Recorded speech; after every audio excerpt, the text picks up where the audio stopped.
Assalomu alaykum do'stlar. Moskva Toshkent avtobuslarimiz mana xudo xolasa bugun dushanba qo'yildi, yo'lga chiqishga tayyorgarlik ko'ryapti. Assalomu alaykum aka. Yaxshi joylashib oldingizmi? Avtobus O'zbekiston nomerdami? Sharoit yaxshi, to'g'rimi? Akalar bilan suhbat xudo xolasa. Assalomu alaykum.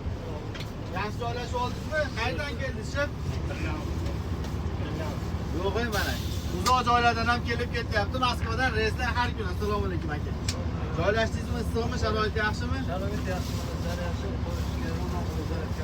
Xudo xolasa, chotki bilan assalomu alaykum. Yaxshimisiz? Toshkent Sobrayim avtovokzaligacha borasiz. Reyslar har kuni bo'lyapti. Aka-ukalar 50-60 kilo yuk положено. Dokument yo'qlar, addenni 5000 pasportgacha solib qo'yasizlar, yo'lda rasvot bo'lishi mumkin. Telefon qilib kelishingiz mumkin. Reyslarimiz Moskvadan har kun. Moskva Toshkent reyslari. Aka-ukalar joylashyapti, avtobuslarimiz har kuni bo'ladi. Salomat bo'linglar.